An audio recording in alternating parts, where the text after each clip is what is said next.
Welcome back to the Cannabis Corner. I am your co-host, and I came across this article from Fox News, by the way, link below in the description section. Texas pot problem as new hemp law creates legal confusion. Maybe we should retitle this Fox News to Texas throwing out unjustified marijuana cases, allowing people to actually smoke marijuana, cannabis, in the Lone Star State. Just a suggestion, Fox News.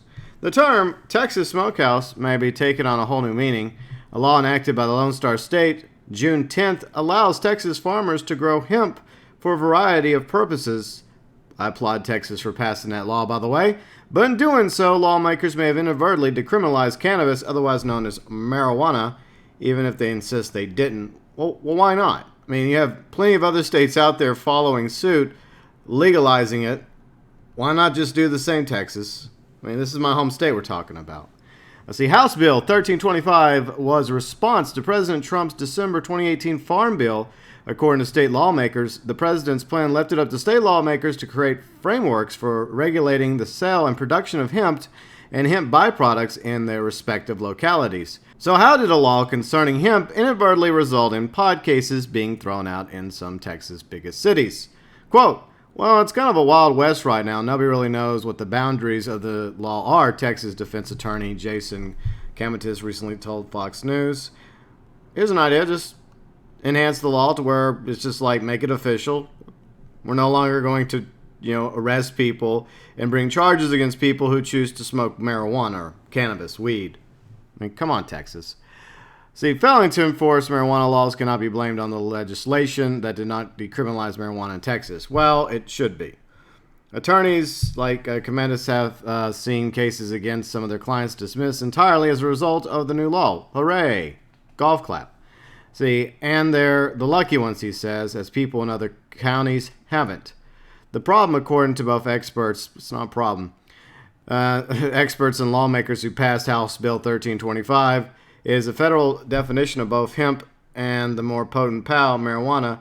Despite their almost identical appearance and smell, the two plants are in fact different. According to Uncle Sam, however, the only thing that separates the pair is their varying levels of substance known as THC.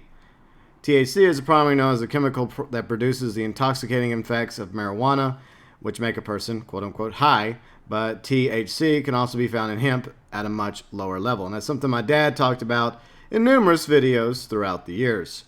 Trump's Farm Bill, differentiates hemp from marijuana by setting the THC threshold concentration of 0.3. Above 0.3 is prohibited at or below the amount of regulated hemp, and that language, according to experts, is causing some serious headaches for Texas law enforcement and legislators. We'll resolve the headaches, just completely legalize it like Colorado and other states have in the country, and there, problem solved. Less headaches. According to an internal Texas Department of Public Safety memo obtained by the Texas Tribune, law enforcement officers instructed simply to cite and release any person who is found with any misdemeanor amount of marijuana. The reason the memo states is because it's difficult to definitively distinguish between marijuana and hemp without lab analysis. And, like I said, not only that, the memo suggests currently our crime labs do not have the capacity to measure the THC concentration level. And why would you waste the money, the resources, the tax dollars of the citizens of Texas on this nonsense, as well as putting people behind bars just because they got caught with some weed? After hearing the shockwaves rippling to the state's prosecutor and policy circles, Abbott, which is the governor of Texas, and several other high-ranking state makers released a letter in July clarifying their position. Marijuana has not been decriminalized in Texas. Well, it should be, Mr. Governor. Failing to enforce marijuana laws cannot be blamed on legislation that did not decriminalize marijuana in Texas. Let's see, Heather Fazio, who has been advocating for marijuana legalization in Texas and elsewhere for years, part of the group of Texans for responsible marijuana policy, says she agrees with Abbott's interpretation, but is nonetheless encouraged by what she's seeing.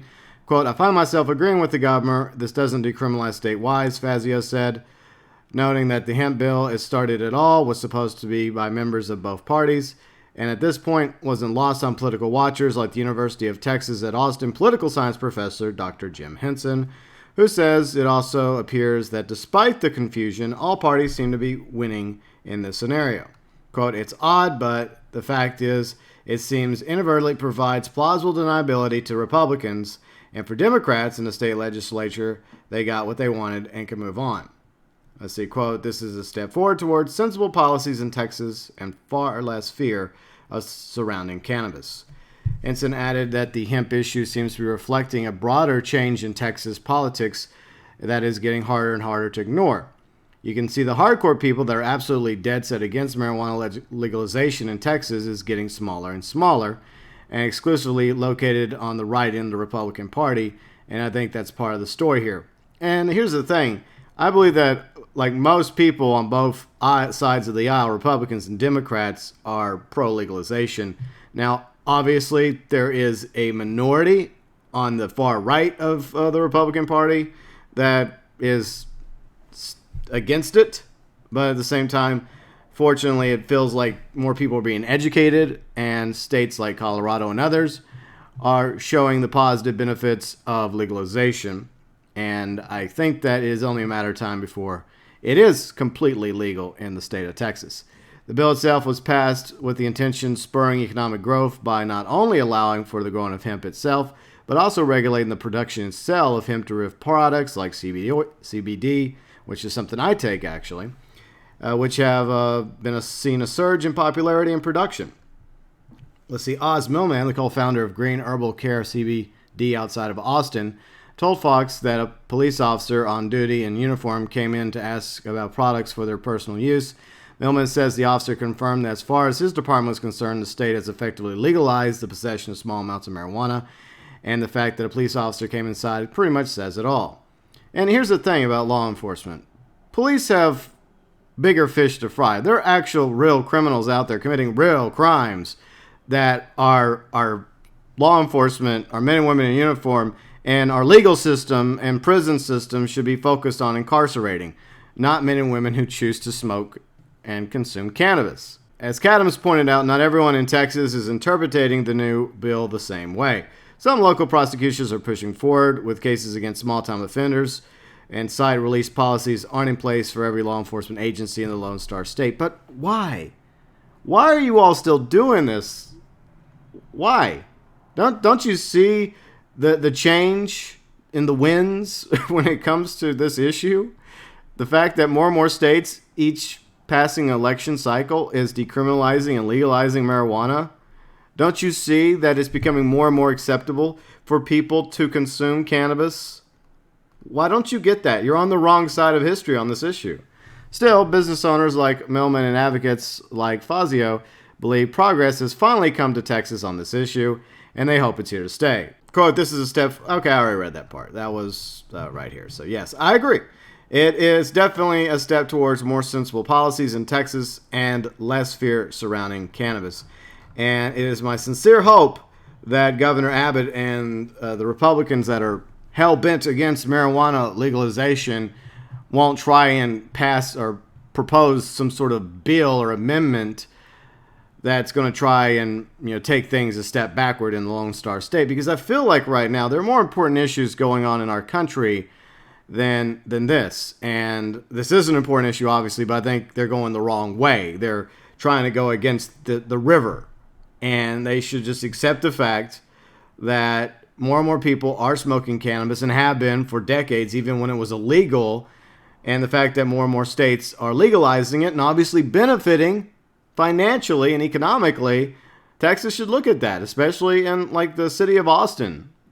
City of Austin, is very, very progressive when it comes to this issue, and the rest of the state should follow suit.